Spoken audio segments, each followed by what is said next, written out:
Maçao bilan Jovzulungdan zodi qaysi yomon? Endi 3 parchalik haqida qilsan nomli asarda bu ikki botirni, bu ikki botir song'un sarkardini yoqtirmaydiganlar yo'q. Ikkinchisi 3 parchalik haqida qilsan nomli mush davrdagi ham eng qoltis botir sarkardi song'unlarning birisi. İkincisi Liubeyning 5 yo'lbos song'unning birisi. Bu ikkinchisi kelishgan. Ikkinchisining jang quroli uzun ushluq nayza. İkincisi oq ot minadi, oq kiyim kiyib oladi. Bu ikkisining o'xshash yeri bor. Onun ustiga 3 parchalik haqida qilsan nomli asarda bu ikkisiga berilgan bahomu bir-biridan qilishmaydi. Shuning uchun nurg'unlarni to'l so'rg'uldi demash ikkisidan zodi qaysi yomondir. Bir asar uncha taklif qilib bersangiz deb. Unda hozir bu taklifni anglab baqli yoqtirgan do'stlar, guvanji qilib birdan yaxshi yurak ko'rib davomini Allah. Endi 3 parchalik haqida qilsan nomli asarning payg'ambarisi qarsak Yili, Arjao, Sandianwei, Suwan, Wuman, Yu Zhangfei. Shunami, endi men deb bergan burungi takliflarda Maçao ikkinchi ekan to'q. Keyin Jowyun ikkinchi bo'lib qoldi. Endi nima demayli bu ikkisi oldingi 5-ning ichida azaldan bor. Endi asarda bu ikkisi yakma-yak tutishmoqqa yer bo'lgan bo'lsa, hammamizga bek oson deb balkim so'rabmiz shu masalalar. Ikkisi yakma-yak tutishmoqmagan bilan endi bu ikkisining o'rtaq tutishmoqqa dushmanlar bor. Mush orqali buni ayirib baqsaq bo'ladi. Endi bu ikkisining o'rtaq tutishib baqqan raqiblari song'ullarning ichida shu turnoq to'xtug'udakning ikkisi bor. Ikkisi Saosaoning mashhur song'ullari bo'lgan Shuchu bilan Zhanghe. Endi Changshanlik Jovzulung Shuchu bilan ikki qatim tutishib baqqan. Birisi Nangshan jangida bu yerdagi Jowyun bilan Shuchu 30 marta tutishib, yemish ayrilmaydi. Ikkinchi qatim Liubeyning xatardan qutulib ketish uchun Jovzulung botirlik bilan kelgan dushmanni to'sib, Liubeyning qochib ketishiga vaqt fursat yaratib turdi. Mush vaqtning o'zida hamda Jovzulung qo'g'lab kelgan Shuchu bilan tutishdi. Bu ikkisining jangi bir 30-50 marta bo'lgandan keyin Jowyun ustunlikni egallaydi. Jowyun ustunlikni egallagandan keyin darhol Saosao bularning qatoriga yana Yujing bilan Gandoni tang avatib, ikki song'uni jalab Jovzulung üçü bilan tang urishdi. Endi Jovzulung bilan bu üçünün necha marta urishqini aniq mancha marta deyilgan. Lekin moshning qarsak, endi Liubeyning qochib ketishiga yetarli vaqt hozirlab qolgan, yetarli fursat chiqqan.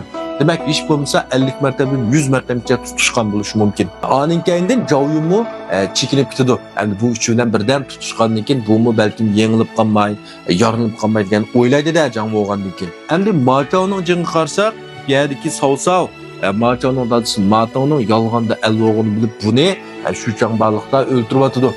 Bunu öldürüp atkandan keyin Maçao dadisinin kısasını eliş için Şilyan'dan qo'shin tatib keladi. Endi shu vaqtning o'zida Maçao Saosao'ni shu darajada qo'rqitib atadi ki, uzun sakallı Saosao'ni qo'g'langlar, qizil yetakli Saosao'ni qo'g'langlar. Saosao tas qoldi o'lib ketgili. Elimi Shuchu chiqib Maçao'ni to'sib qo'ydi. Ertasi Maçao bilan Shuchu rasmiy yakma-yak 200 marta urishibmi, yengish ayrilmaydi. Ikkisining jonining o'ttirga kelgan Saosao bir qatim to'xtatdi. Nimcha to'xtatdi? Maçao ozroq ustunlikni egallab qoldi. Shuning bilan Shuchuni chikindi. Ikkinchi qatim bu ikkisi ot almashtirib urishga vaqtimizda Shuchu qarsak, asarning shunday tasvirlanibdi. Sirtqi Saotur'un sevatli nimishqa bu Saot shu vaqtning o'zidan 20-30 kilo og'irlik qilgan bir narsa bu.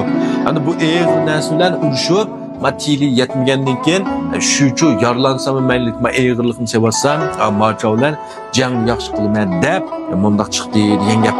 Demak, Maçao Shuchuni ozroq ustunlikni egallagan bu vaqtimizda. Yana Tungguan jangni qarsak, bu yerda Maçao Zhanghe bilan 30 marta tutishlar, bu Zhangheni mag'lub qiladi. Zhanghe jennib qochadi. Endi shuni qarsak, bu yerda Maçao Zhangheni Jowyun qaraganda tizlab mag'lub qila olgan. Shuchu bilan xil uzoq tutisha olgan. Lekin endi Jowyunninki Zhanghe bilan tutishi Maçao'ning Zhanghe bilan tutishidan sal farq qilgan. Qanday qilsanglar, Jovzulung Zhanghe bilan tutishgan vaqtida bir kech yurish qilib, otlanib kelgandan keyin orliq aramanmaylar Zhanghe bilan uchrashib tutishdi. Biroq Maçao amdalik yaxshi aram olib, tayyorlik puxta, hisobda tili to'liq vaqtida tutishgan. Shuning uchun ma'noni nazardan saqlab bo'lmaydi menimcha. Endi bu mayli jang qilish, mayli boks o'ynash, mayli to'p o'ynash qilgan tili ketadi. Shuningdan bir yaxshi aramag'am bo'lish kerak. Lekin Jowyun bir kech yurish qilib, charchab kelganda Zhanghe bilan tutishibdi. Endi Jowyunning yana eng qoltis asardagi yeri adını qutquzish uchun savsovni bo'ktirmasiga 7 qatim buzib kirib, 7 qatim buzib chiqarganligi. Hamda Machav savsovni butun qo'shinni saplarini terib-peran qilib, savsovni qo'g'lab o'ltirib tash qoldi. Hamda mana avnonlar asar ichmi paketlarni yig'ib akasakmi, umum jihatdan bu yerda Machav bilan Jovyunning hech qanchalar cho'ng farqi yo'q. Shuning uchun ikkalisi Lyuboning kayniga 2 kun yo'q tizilib baqqan. Machavmi 2 kun yo'q turib baqqan, Jovyunmi 2 kun yo'q turib baqqan.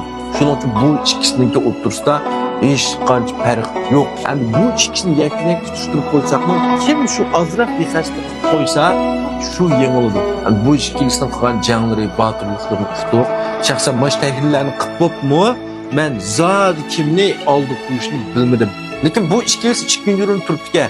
Lyubo shartsiz birinchi o'rin turibdi. Tarixdan buyon uch parchalik haqida qissaning har qanday takliflarida Lyubo Li Funkshan shartsiz birinchi o'rin turibdi. Undan Lyubo yenisiga tayinib shartsiz birinchi o'rinni egallab keldi. Bu mazmun qiz qilgan do'stlar keyingi sonda mushuni taklif qilib so'zlab beray. Yoqtirgan do'stlar go'nja qilib keyingi sonda diqqat qilinglar. Rahmat.